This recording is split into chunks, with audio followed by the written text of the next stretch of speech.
All right, welcome everybody.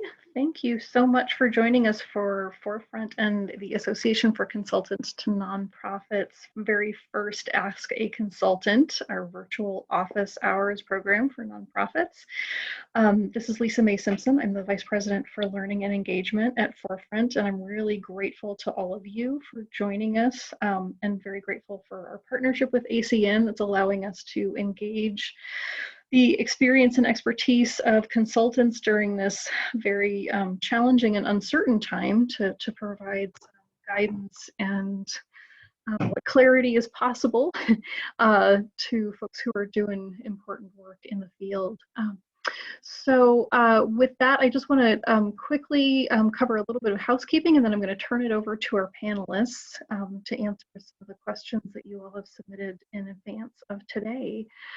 First of all, phone lines are muted, so if you do have a question, please type that into either the Q&A, which you'll find down at the bottom of your screen, or into the chat, which you can also activate on the bottom of your screen there. If you would like to use your voice, you can raise your hand either on the phone by pressing *9 or by finding that on the bottom of your screen. We are going to answer the questions that you all submitted in advance first, and if we have time for additional questions, we will get to those at the end of our time together. And we are recording this session, and we will provide a recording to everyone who registered. So know that you can come and review the conversation if you need to. All right, so let's go ahead and dive in. I'm going to ask our panelists to just spend a couple seconds introducing themselves, and then we're going to dig into the questions that you all have shared with us. Tiffany, can I ask you to kick us off? Yes, I do have a couple of questions that are coming in from the panel, and it says, should we be able to see you? And we don't see anything on the screen. Should we be able to hear you? So short answer, yes, you should be able to see and hear us now. So you may want to check your video settings or your audio settings on your computer if you are unable. Oh, there you go. Okay. Okay, everybody says they see now. Perfect. Well, my name is Tiffany Williams. I am the Principal and Managing Director of TJ Marie Consulting. I've been assisting nonprofits, helping them strengthen operations and raise money for about 10 years now.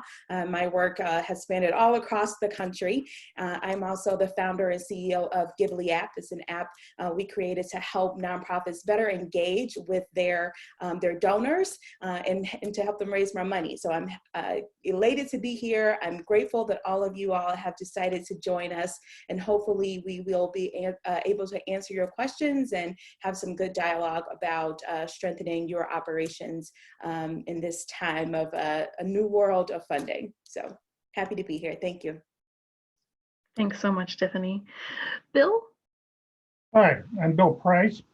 I'm a lawyer with growthlaw.com.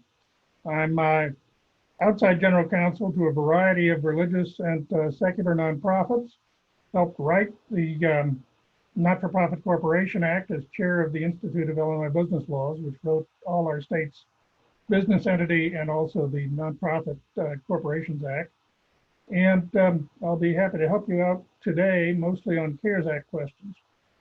Thank you very much for attending. Thanks, Bill. Dawn? Hi, everyone. I appreciate the opportunity to be here. My name is Don Raack. I'm the Managing Director of Ultranext, and we are located just west of the city in the great village of Oak Park. We are primarily specialists in fund development strategy, and our client base spans many sectors from social services to higher ed to healthcare, cultural institutions, and we've helped organizations that are small, medium, and large. So we're looking forward to the opportunity to lend a little bit of our experience as we can to be helpful in the situation that you're all facing today. So happy to be here, and let's get going. Okay, thank you all so much. My partner in this venture, Emily Taylor, who's with us from ACN today, is going to be sharing contact information for all of our panelists. So if you would like to follow up with him, you can certainly do that. And we will send that out along with the recording afterwards as well. Okay, so let's dig in. I think looking at the questions that our registrants submitted in advance, we got a lot of questions about messaging.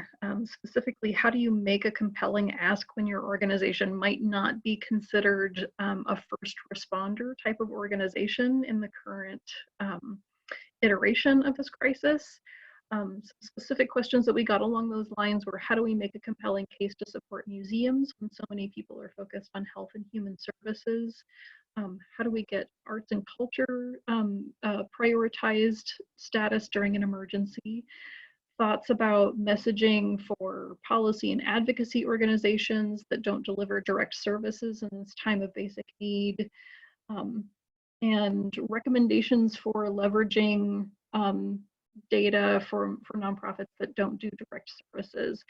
So lots of questions in that kind of vein. Would love to hear your thoughts. Let's maybe start with Tiffany and work our way through. Yeah, thank you so much for the question. So I saw this question come up and I immediately thought, oh no, like your organization is important to the fabric of the community, whether or not you are directly on the front lines or on the healthcare side or providing social services. So I would say, I would challenge the notion that an organization right now that provided services or, was a nonprofit making, impact in the community before the virus is still important now. So there are a few things that I would say are important. So the first is to get rid of that thought process, right? For organizations like museums and arts and culture organizations, think about how your organization is a part of the community. And I would really kind of start there. The reality is that this pandemic has impacted every piece of society. So what that means is that, once this is all over, we still want those museums to be there. We still want those arts and culture institutions to be there and to be available for us. So I would begin thinking about messaging from that standpoint. So a couple of things. One, if you're sending out any type of messaging, I would, absolutely start out with acknowledging what your donors and your constituents might be experiencing right now. So just start out with a little bit of compassion and saying, we know this is really tough for everybody right now. And acknowledging that. I think the second thing is describe with clarity what you're doing right now, right? To, continue providing services if that's what you're doing, or to continue to take care of the animals in the aquarium, or to, redirect some of your operations towards something else, to take care of your staff, right? All of that is incredibly important. That's two. I would say share how the pandemic is expected to impact your organization. So if it's a museum and that museum is not open right now, what that means is that the revenue and the money that you would normally receive from people coming to the museum, you're not going to be getting that right now. That's a direct impact. And people who have an affinity to your organization want to know that, right? So I would say express that very clearly. And then I'd say invite them to join your efforts, right? So if you needed money before the virus, you probably still need it, and even more so. So I would say, invite people to join in and invest and continue investing in your mission, because people will do it. You don't have to necessarily have an organization providing social services, necessarily for people to want to support you. They still will. And then lastly, I just say make it super easy for people to do that, right? So you want to make sure there's always a link in your messaging where people can immediately, make a donation if that's what you're asking for, or provide the volunteering if that's what you're asking for. So make it easy. Those are the things that I would say right away that, you can start thinking about and doing in terms of arts and culture institutions or other organizations that are not necessarily healthcare or social services. Thank you, Tiffany. Dawn, anything you would add to that? Yeah, boy, I don't know if I can. Tiffany ran right through it, but I just want to reiterate, and she made mention to it, the art and science of fund development is about building relationships and trust with your donors. When you look at the large scheme of things, this lockdown is going to end. And if you're not engaged in your service right now, or if you're an arts or cultural institution and you're not open right now, you know what, this lockdown goes down, people are going to come back to you. And you need to look at your donors. At some point, you were important to them enough that they made a donation to you. You're important enough that some are recurring donors and some make major gifts. So, right now it's really important to just stick to the fundamentals of your fund development. Again, looking at your case statement, do you have your personas put together? Do you know how to communicate with your base? Look at that, look at your data, look at that top 10% of your donors, get on the phone with them right now and be transparent. Your message needs to be why us, why now, and why you when engaging that donor. And tell them, over communicate with them, let them know what you're doing now, let them know what you're planning for when this lockdown eases up. I also as a patron, and a consumer of some of these, I'll just share the Brookfield Zoo and the Morton Arboretum are institutions that my family supported for many years, and they're very transparent about what's happening and what they're planning for and why they need the support. I think Tiffany had mentioned earlier, there's a lot of money that goes into feeding those animals all the time and keeping things and grounds going, because as soon as this lockdown comes up and you get that email, if you're a parent of small children, you get that email that all the summer camps are going to be canceled this summer. You know what you're doing? You're going to the zoo, you're going to the Arboretum, and boy, I'll tell you, I can't wait till those places open. And take a look at their messaging when you get a chance. Go to their website and see how they articulate their value, how they articulate their place in the situation. And you know what? Steal shamelessly if you need to. That's what you need to do with your donors. You need to engage them. You need to really engage those sustainers and ask them to, if they can make a step up. Some are facing hardships, but some still are doing all right. So if you don't ask, you don't get. So you need to ask, but you need to really have your messaging together. Again, why us, why now, and why you. Make that case, steer them to your website, give them updates, give them a lot of love, make them know how appreciated they are, and keep that engagement going. And you'll be surprised at the results that you'll get. Thanks, Don. And you just touched on another question that we got a couple of versions of, which is how do you kind of measure the tone of your asks, both with individual donors and with institutional donors, to really acknowledge the times that we're living in, the financial hardships that some individuals and some institutions may be facing. So I'm curious, for both you, Don, and Tiffany, how do you suggest folks approach, and if you could break it down maybe on an individual basis, as well as when it comes to approaching institutions? We did get a specific question about how do you approach corporations specifically who may be going through a difficult time right now? What are your suggestions there? Tiffany, do you want to kick us off again? Yeah. So I would say the first thing, I mentioned about just making sure to acknowledge that people may be going through something right now, not necessarily even financial hardships, but just that, we're all being impacted by this, right? But I would caution against making the decision for people and making the decision for companies that have historically supported your cause. I think we're so nice, right? We're such nice people that we are inclined to say, I know it's really hard and you're not gonna be able to do this. You're not gonna be able to do what I'm asking you to do. And then you just kind of negate everything you said before it, right? Don't make the decision for them, right? You're gonna just say, listen, this is where we are. You have supported us in the past, and we are inviting you to continue your investment in this mission.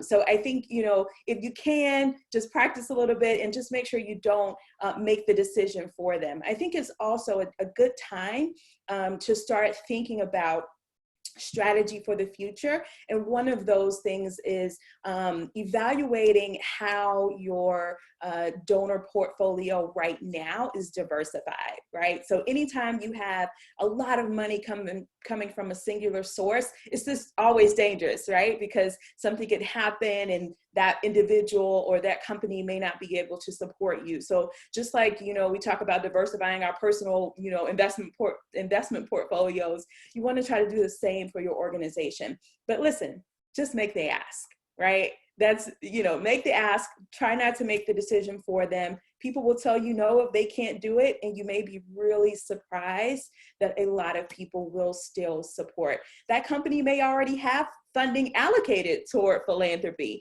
And, you know, in your mind, you're thinking there's no way they're going to give us, you know, going to give us money anymore, but you just don't know, and you won't know until you ask.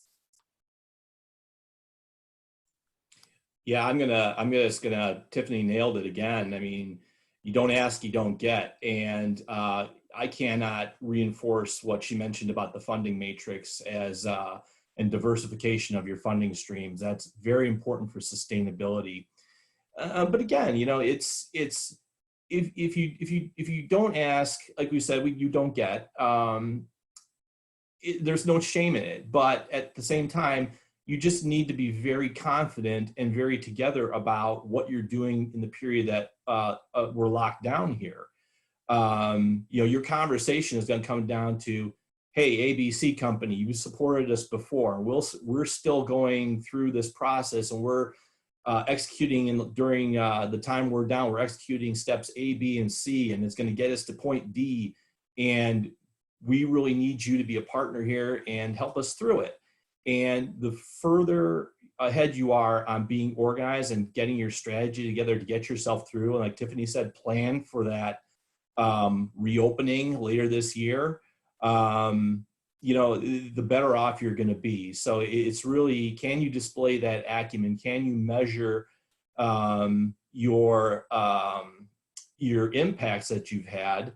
And there's nothing wrong with putting together case studies. And everyone wants to hear about an individual. Say you're a social service organization, you know, if you can really clearly, you know, via YouTube video or anything posted on your website, really articulate that impact you've had, even for one person, you know, you're going to get someone's heartstrings are going to be pulled, and they're going to re-engage with you. So yes, the storytelling, the diversity of funding, and just the ask itself are extremely important. Thank you both. So I want to just kind of continue along this line for another minute, because we did get a couple of questions too about how can you continue to expand, you know, to both your and Tiffany's point about, you know, diversifying your donor base.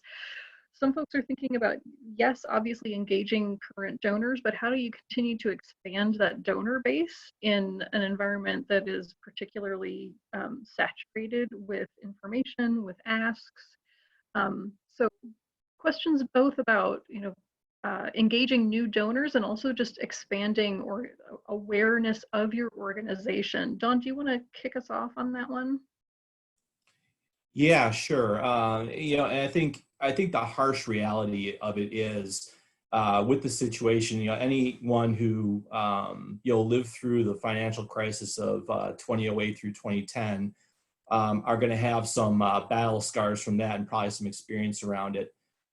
Flatly, new donors are going to be hard to get, specifically for the fact that there are a lot of asks going on out there, and you know, it is such a saturation.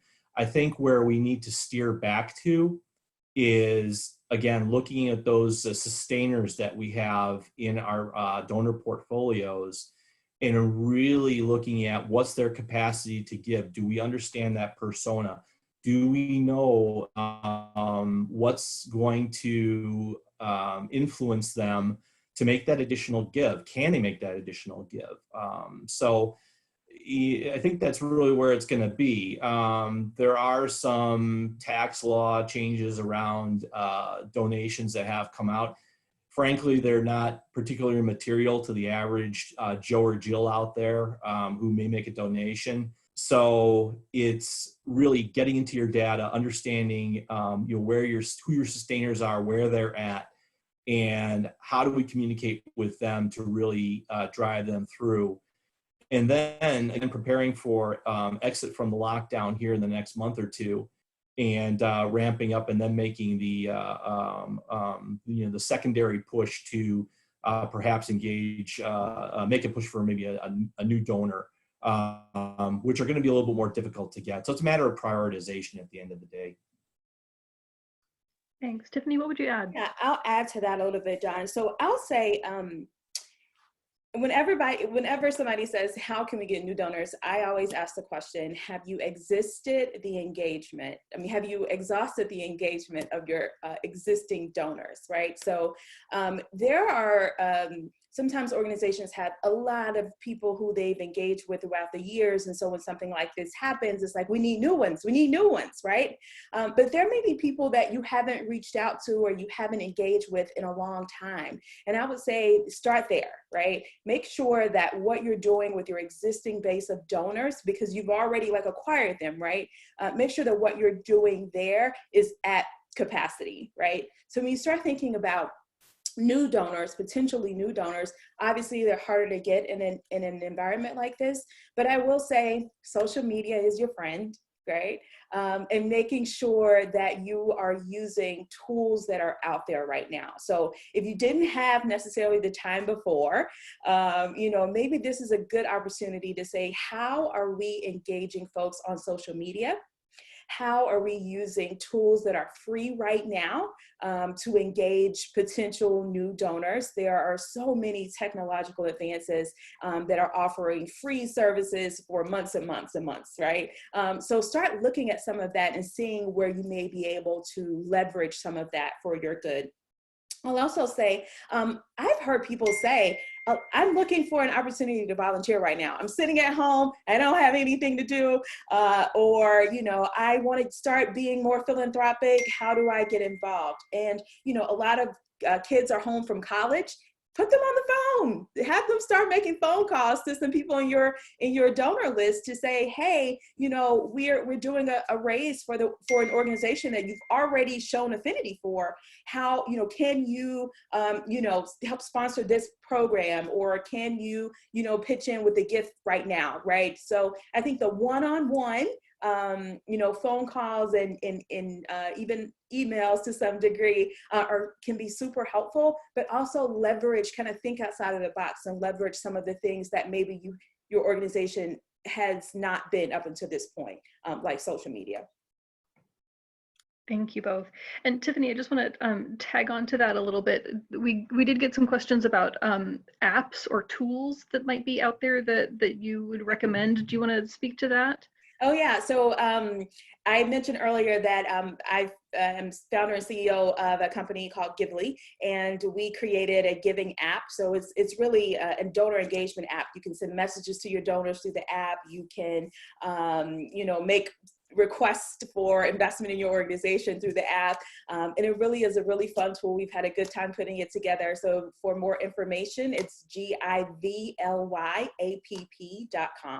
And you can set up a demo. I can walk you through it. We're really excited about it. And it's pretty new. We just rolled it out a little while ago. So we're excited to get people on it and using it. So if you have any questions, feel free to contact me. I believe Emily already put our information in the chat. Great, thank you. And since John brought up the CARES Act and some of the recent policy changes, I want to shift a little bit and get Bill engaged here, because we did get some questions specific to some recent legislation. So Bill, can you just start by talking just briefly about, I think folks seem to be familiar with the Payroll Protection Program loan and its accessibility or relative accessibility to nonprofits. What are the other relief funds specifically from a government perspective that nonprofits can apply for? Can you talk us through some of those? Well, first, under the CARES Act itself, there are two major loan programs. One is the economic injury loan. This is a loan which can be done for fairly long terms. It goes like as other SBA loans, at a 3.75% rate for for-profits, a 2.75% rate for not-for-profits, and up to the first 10,000 of that loan can be provided within 3 days of the loan actually being issued. And I'm going to comment on that briefly later. As a non-repayable grant. Similarly, the Paycheck Protection Program, to the extent that you have leases or utilities or primarily payroll, since 75% of all of that initial amount has to be paid back in payroll for an 8-week period, can be forgiven upon application to the lender. Now, the problem is actual obtaining of these loans. The first 347 billion was exhausted in the first 10 minutes of the initial appropriation under the CARES Act. And the more recent appropriation looks like it's going just about as fast. The only thing stopping it from disappearing is the fact that the SBA website since Monday morning has crashed approximately every 5 minutes. So that very few banks have been able to get the 350 loans per hour that they are supposedly able to get processed done. Larger banks have been allowed to put in single files, and supposedly SBA is metering the amount going out to them. As you are probably also aware, some very large businesses and organizations have been obtaining funding under the CARES Act. And there's a fair amount of audits for any loan above $2 million that the Treasury has indicated it will be doing under new regulations. That's the CARES Act itself. Second, the Department of Commerce and Economic Opportunity of the state of Illinois has a loan program for small businesses, and nonprofits can qualify as small businesses within the state of Illinois at a relatively low interest rate. This one is not forgivable.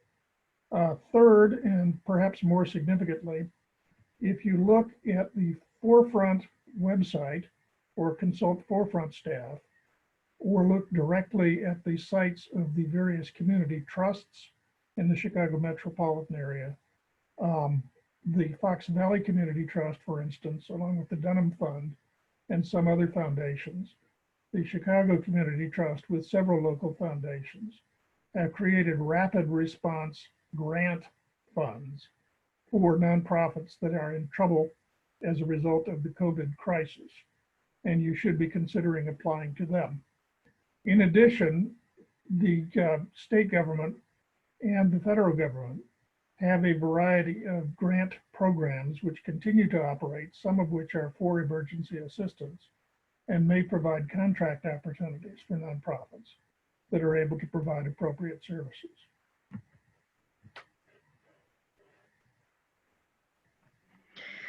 Thank you, Bill. And I did throw in some of the links that you mentioned into the chat if folks are looking to do a little further research on those. We also got a question, Bill, about how the, and this is something that Dawn mentioned just a minute ago, how the CARES Act, how the recent changes to the charitable giving tax incentives work and how that might apply to the folks on the call who are in a fundraising role. Well, let me go down the list of changes. First, there's a temporary universal charitable deduction. Before the CARES Act, taxpayers who did not itemize their deductions were not able to deduct charitable donations apart from their standard deduction. At this point, they're allowed to take a one-time deduction of up to $300 for gifts made to charitable organizations. This is intended only for the year 2020. State's taxable years beginning in 2020 does not have a sunset date, so they could extend this beyond 2020. It's a typically congressional written bill, in other words, rather poorly written. You may want to look for the IRS implementing regulations, and there may well be a technical corrections bill, as there often is, for Internal Revenue Act changes in a given year to make that clear. But at this point, at least for tax year 2020, a $300 deduction is available even for very small donors. For larger donors, the CARES Act suspended the 60% adjusted gross income limitation for individuals' charitable contributions for the year 2020. So in a typical year, individuals can only take a charitable deduction of up to 60% of their adjusted gross income. For 2020, there is no limit. So cash contributions are fully deductible. If you want to go to some of your major donors and say, if you ever want to give, now is the opportunity. They can get a good offset and donate appreciated funds or whatever else might be available. Again, how much can be given by corporations has increased. Corporations previously had a limit of 10% of their taxable income on what they were allowed to give. That has been increased to 25%. And the limitations, in addition, for deductions for food donations by corporations have increased from 15% to 25% in 2020. Finally, there's a waiver for 2020 of the required minimum distributions from retirement plans, such as pensions and 457 plans. So basically, these can be delayed until 2021. This reduces the incentive for donors to make gifts from their IRAs, which is the IRA rollover provision. I'm going to copy and paste these into the chat so that you have this information. Thank you, Bill.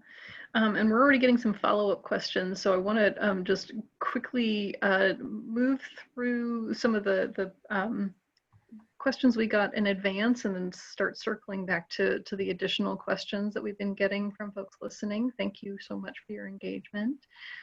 So just sort of bringing this back to all of our panelists, given everything that you shared in terms of, policy changes, tactical recommendations, we got a few questions as well about just sort of how should people be strategizing at this time. And I think a related question that I heard is, how is this situation, how is the CARES Act, how is the COVID crisis overall, any sense of how that might be affecting local foundations? And I will open that up to anyone who feels like they. I can jump in here. So I was thinking, obviously, like Bill is the expert at this and he knows all the legal stuff regarding the CARES Act, but I will say, just tactically in speaking with people who have received, PPP and who've been successful at navigating the system, just a couple of things kind of jump out. One, organizations, have your paperwork together. Have your tax documents together, have your 501c3 numbers, your EIN numbers accessible and ready to go. Because when opportunities like this, open, it's quick and you've got to kind of already have it right there, ready to go. So that's the first thing, have your paperwork together.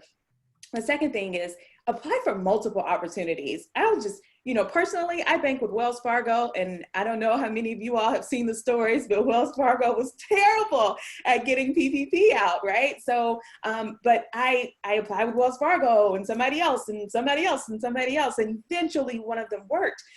But had I kind of put all my eggs in one basket, I would have still been waiting and I still would have been stuck. So apply for multiple opportunities because what will happen is if you apply and you are approved and you are funded, the other opportunities, the system will just kick you back out, right? So you don't have to worry about, necessarily messing something up because you applied multiple times for something if you've not been approved yet by anything. So I'd say that's the second thing.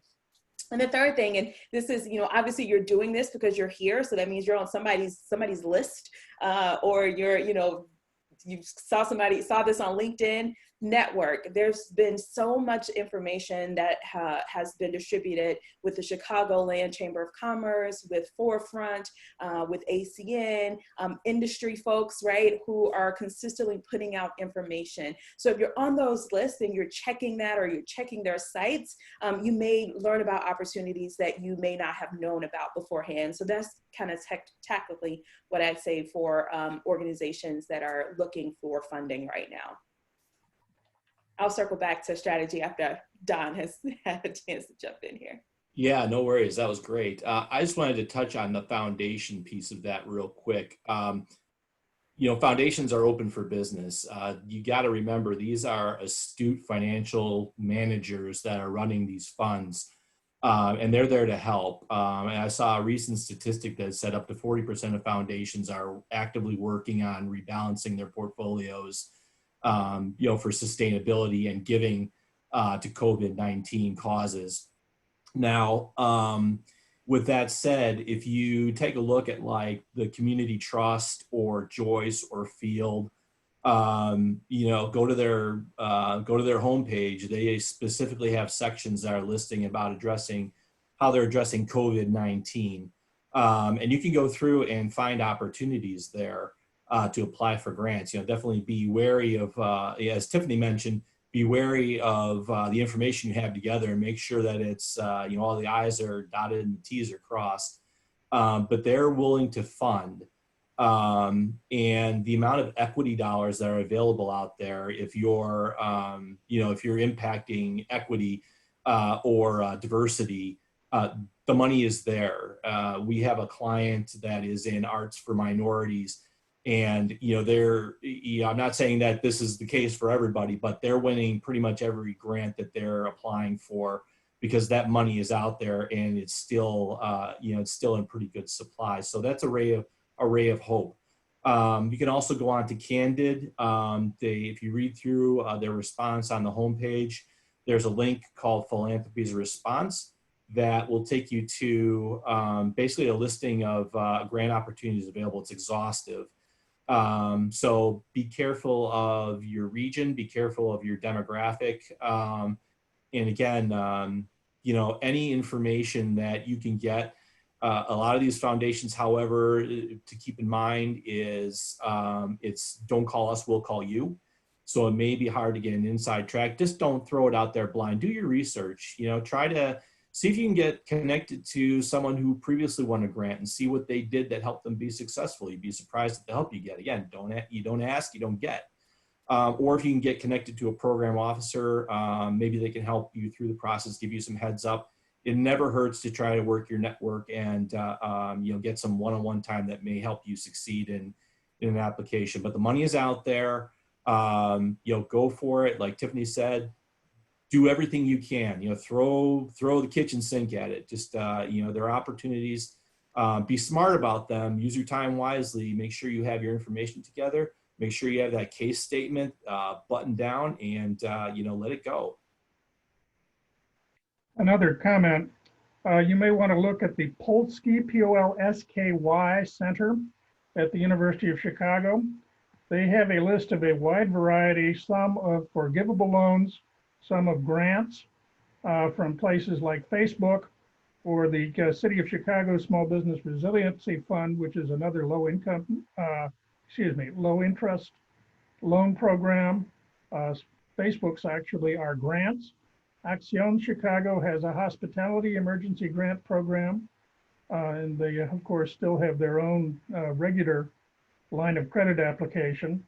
MasterCard has a small business financial security item with $250 million committed nationwide, and a variety of other foundations and locations which have committed to providing either gift certificates or grants or other items for small businesses. And most nonprofits are small businesses and qualify for this. Lisa, I'll jump right just in terms of the strategy part. I think everyone right now should be thinking about where you want to be on the other side of this, right? This is an opportunity for organizations to say, what are we doing now? and who will we be on the other side of this? And what are we doing to make sure we are who we want to be on the other side of this? From all we can tell, and we don't know a whole lot, this economy and our ability to kind of be out and be free is going to just contract and expand, right? So we may be in the first kind of round of this, and then everybody will kind of go back out, and then we'll have to do this all over again. If that happens, what will be different about the second time and the third time, right? And that, the answer to that lies in what we are doing right now regarding strategy. It's just some things to think about. How are we diversifying our donor base, right? How are we communicating with the people who support us? How nimble are we that we're able to pivot when we need to and if we need to? How are we currently attracting new donors? Is there, are we employing the donor life cycle? And are we, do we have a strategy for getting in new donors so that when something like this happens, you're just running, with the playbook that you already kind of put together, and it's just heightened and intensified. I can't talk. What tools are we using? Do we have a consultant, that we can call on when we need to, maybe? Are we using tech products? I think about resources like Fiverr, Fiverr, and you can, get somebody to do a couple of social media posts for you if that's not necessarily your forte. A lot of consultants have extended their services to just look over an email that you may send, or may, be willing to give you advice if you shoot them an email. So I think that a lot of when we talk about strategy right now, and when I'm advising my clients right now is, I know we're all kind of on the hamster wheel today for what we need to get done today, but let's think about what we're doing today and how we're using our time and our resources and our networking and our community, how that impacts what, this organization looks like on the other side. So it's not as painful as it would be had we not been ready and prepared. Thanks, Tiffany. And I just want to jump in really quickly. So, I think you might open the Pandora's box there about engaging your board as well. I know there was a question out in the list about, how do we re-engage our board? Well, the board has a responsibility. They have their generative, strategic, and fiduciary responsibilities. Basically ensuring the vision, making sure that there's a roadmap to get to that vision, and then taking the assets and time and talents of the staff and getting there. If you have not really kicked up and ramped up your engagement with the board for you EDs out there, now is the time, because to Tiffany's point, you need to be looking at where you're going to be and what your sustainability is coming out of that. If you hadn't had that discussion yet, you gotta, get that going probably pretty much now. Thanks, Don. And actually, you queued us up. Next week, we are going to be focusing our Ask a Consultant conversation on maximizing board capacity. So it's definitely a question that is on the front of people's minds. So I appreciate you surfacing that. Also wanted to just ask you, and I see Bill wants to chime in as well. But we've gotten certainly a lot of questions for this session and in general from organizations who are facing the loss of in-person fundraising event revenue. And want to just ask you to frame that strategy question around how should folks be thinking, especially folks who, maybe are looking towards a fall event that may or may not happen. How should they be strategizing right now? What are the questions they should be asking themselves and preparing for? If I can just briefly readdress one small question, which may not be so small for some organizations, and that is, as you probably know, the COVID-19 crisis has severely and adversely affected minority communities a lot more than many others. If you look, and the question was, are there any specific grants for minorities? Grantwatch.com has a subsection on grants for minorities. Greenlining.org has foundation giving listings for minority-led nonprofits. Nerdwallet.com has articles on small business grants for minorities. Urban Awareness USA has some as well. TheBalanceSMB.com has others, and you can look up more. There are a lot of grants available, and you should be pursuing them. Thanks, Bill. Dawn, Tiffany, any thoughts about the strategy around events? Yeah. Don, you're unmuted too, so I'll let you take it, and then I have some Yeah. things to add. Yeah, no, thanks, Tiffany. I appreciate that. So the first thing that comes to my mind is, Governor Pritzker just announced that golf courses are open. Hooray. I'm a once-a-year golfer, so that doesn't impact me much, but I think about, golf events are one example of a summer, early fall event that a lot of nonprofits use. So you need to be honest with yourself about the rules of engagement, when you get on a course, for example. We're living with social distancing for the foreseeable future. That's not going to go away anytime soon. That's not going to go away probably into 2021. It may be around till 2022. We just don't know. But the reality is today, I'll use this golf course example. You can go out and play a round of golf. Great. However, it's limited to twosomes, and you have to have your mask on and be real about social distancing. So as an organization, you need to think about, if I'm going to have a gala or an event, or I'm planning it, I need to live with this reality of social distancing. What's that going to look like? Can I put that together? Can I deal with a restriction on a venue that says I can only have 50 people in it? Who are those 50 people I'm going to invite? It's a matter of really thinking through the new normal and understanding what's achievable and what's not. The other option on that is, maybe the gala isn't appropriate. Maybe, a virtual event is something you want to do. There are tons of ideas for virtual events, that can happen right now. Facebook Live is your friend, and there are lots of other tools out there that can help you, put something together, such as, a documentary or an auction, or, even a TED Talk, something of that nature. It's I guess back to my point is, you need to be aware of social distancing, how that's going to impact any type of event where you would bring people together, and be objective about it, and don't be afraid to dream, but keep your feet in reality about what that's going to look like and what's achievable. I'll add to that. So I love this part, because I think it just gives you so much opportunity to be creative. So if we think about, okay, there's a gala we had planned and we can't do it anymore. Is there an opportunity to have a virtual event right now? So I think about a couple of different things that I just jotted down.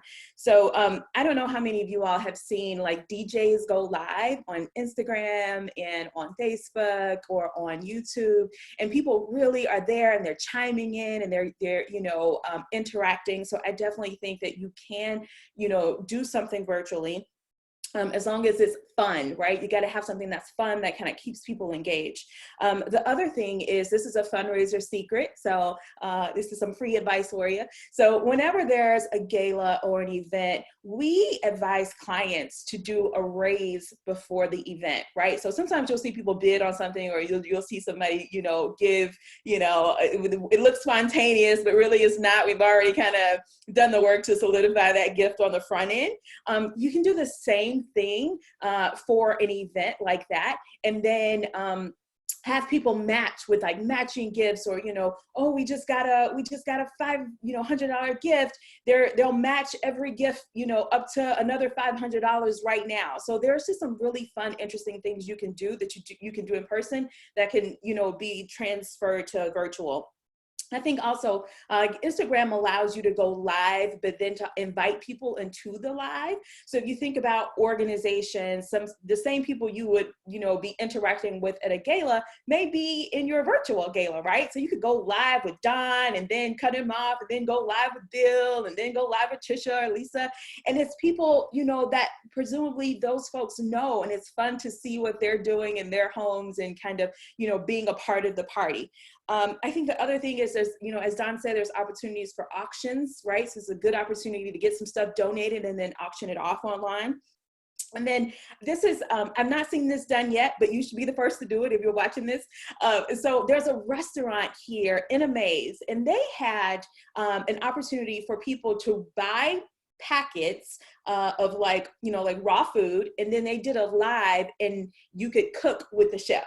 Right? So you had all the stuff in your home and you watched the chef on live, and everything he did, you did, right? And it was so much fun. If organizations could think about something like this and partner with a restaurant, you're not only helping the organization, but you're also helping the restaurant. And, you could say, the tickets to the gala are now the tickets to this this meal that you're doing, something like the chopping block or something like that.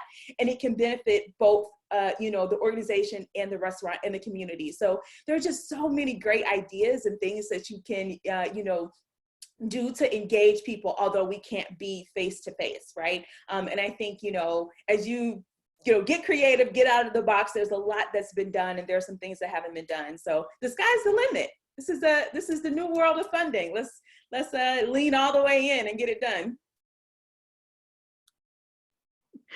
Thank you both so much, and thanks to the folks who've been chiming in on the chat and into the Q&A. I want to take the last 10 minutes that we have and just address some of the questions that have been coming up. So if you have a burning question that you've been sitting on, now's the time to throw it in there so we can try to get it answered. First of all, thanks to Tulani. She says she's celebrating the shift to virtual events and saying yes to no venue costs. So absolutely. It sounds like Tulani is experimenting with doing some virtual events themselves, which is fantastic. Thanks for sharing that. Back to just some questions that to follow up on some of the responses that you all had provided earlier. Judy is wondering if there are, so talking about diversifying funders, diversifying our portfolio, wondering if there are specific ratios that we should be using or aiming for when it comes to diversifying that portfolio. Yeah, so that's a great question, and it really depends on the sector, but this is what we know. What we know is that 71% of philanthropy is given by individuals. And it really doesn't move from that 71%, and it hasn't over the course of many years. So we know that individuals is where, for most organizations, the meat of your revenue should be and probably would be coming from. So if you're fully dependent on grants and foundations and you have not tapped into an individual giving program, there is considerable opportunity there. We also know that corporations tend to give about 6%, right? So, and that has not changed in years and years and years as well. So when people say, oh, I want to start a new organization and we're going to get a bunch of grants, I say, hold on. What's realistic is that individuals are probably going to be where you're going to find most of your funding. So every year there is a report that's put out, and it shows, the trends and how revenue is divided by, by source. A lot of organizations have not yet tapped into long-range planning. So making sure that, people are doing gift planning. And so that's an opportunity as well. So that's people putting the organization in their wills and their requests and that type of thing. So, but it really just depends on the type of organization. There are some social service organizations and some education organizations for whom that model might be a little flawed, because they would get some government funding and they would, be able to get some other grant funding. So it really just depends. But generally, we know about 6% from companies, about 70% from individuals. Right now, it looks like planned giving is hovering around about 5%. That has grown over the course of the last couple of years. And then we know the foundations make up the rest. Thanks, Tiffany. Anything you want to add to that, Don? No, Tiffany nailed it. The funding matrix is definitely where it's at. And I think Dr. Seuss said, "You are you." So as far as the sector is concerned, yeah, it's going to be different. If you're in arts or if you're in social service, or if you're a museum that or a cultural institution that relies on gate receipts a lot. But I'll throw the shameless plug in here. There are people like a TJ Marie Consulting or an Ultranext that can help you through that. So that's right. we're here to help. Giving USA does the report every year, by the way. Giving USA. Yeah. Yep. And I'll also add that's a report that Forefront subscribes to, and through our library, those of you who are members can access prospect research support from our librarians. I know one of our librarians is listening in and has chimed in on the chat already. So other resources that you can access to there in terms of helping you build up a portfolio. So just moving on to next questions, then Michelle asked, what is an example of exhausting engagement of existing donors? Tiffany, I'm going to throw this to you since you brought this up. Yeah. And she says specifically for donors who are first-time donors or for a young or emerging organization. Yeah. So when I say, exhausting the engagement of existing donors, so you never really exhaust them in terms of you stop asking them, you never stop asking them. But a lot of times what I find is that organizations say, okay, I have 2,000 people in my donor database, right? And so we send them, we send everybody an email. Right. And so you have, a 20% open rate for the email. But what about everybody else? Right. So when I say exhaust, I'm saying, if somebody has not given to your organization in 2 years, has there been any outreach to that person? Right. Maybe they changed their email address. Maybe your email is going to their spam. It may not necessarily be that they don't want to support your organization anymore, but it could be that they haven't received your stuff. Right. So I'm saying to make sure that you are not just kind of passively engaging with the donors that you currently have. Has a phone call been made? Have we determined if they gave, $20 last year, have they been asked to consider $30 this year? So it's that type of thing, making sure that, it's not just get new donor and then we don't hold on to them, right? How can we dig deeper? So really what should happen is, and what it should look like very quickly, is that you acquire a new donor. There are a number of ways to do that. And then that donor becomes they give a gift, right? And then you steward them. And so maybe they give another gift, right? But you really should be moving them up in terms of their investment, right? So if they gave $20 the first year, you really should be asking them for 30 or 40 this year, right? And then so on and so forth. So if you're not growing that person to get closer to your organization and to elevate their giving in the organization, you got to figure out where you can do that a little bit more. And a lot of that comes to data, to the data, right? You got to say, if somebody gave last year, what's our attrition rate, right? If we got 200, donors last year, how many do we have this year? And how many of those donors gave again, right? So you can only start, making sure you're doing that right if you're taking the information and analyzing it on a regular basis. So that's what I mean when I say exhausting. Not that you totally throw that donor away because they were already given. That's not what we want to do. We want to dig deeper and grow the relationship. Great, thank you. And then the last question that we have in the Q&A right now, I want to throw over to Bill. Elsa asks, our organization works with many artists who are on 1099s, and there's some confusion and some conflicting information out there on whether 1099 workers are eligible for unemployment and whether the organizations that employ them are eligible for forgivable PPP loans. Can you shed some light on that, Bill? Any recommendations there? Okay, two parts. US-based independent contractors may be considered under the SBA regulations for PPP loan forgiveness funds. Non-US based contractors are not. Second, there is under the CARES Act a separate form of unemployment insurance, which is available to people on 1099s. The Illinois Department of Employment Security, in its genius, has not indicated that it will be ready to accept such applications until May 11th, even though the statute was passed and even though they passed an emergency regulation a couple of weeks ago. Their website, like the SBA website, has also been crashing regularly and repeatedly So an awful lot of the people in the community, whether applying for regular unemployment insurance or under the new independent contractor, and for that matter, small business owner, eligibility for unemployment insurance, have been extremely frustrating.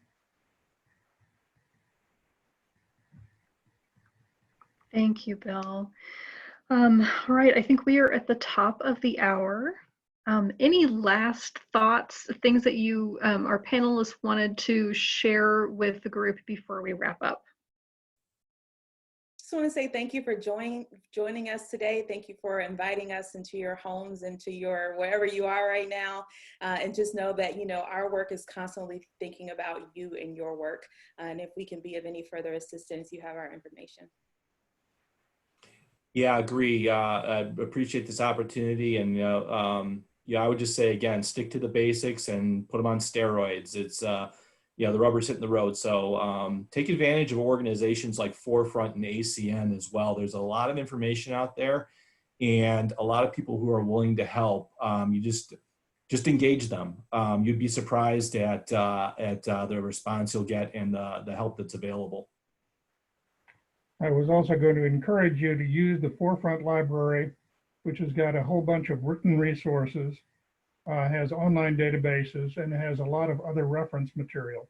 You can't walk in, but their librarians are still working, and they're extremely effective at helping grant seekers. Well, thank you for those kind words, Bill, and thank you, Tiffany, John, and Bill, for making yourselves available to share your experience. And thank you all for joining in the call. Wishing you all good health and good spirits. Please be safe, take good care, and I hope that you'll consider joining us next week. As I said, we're going to focus our next conversation on board capacity and engagement. So I hope we'll see you again soon. Take care, everybody. Bye, everybody.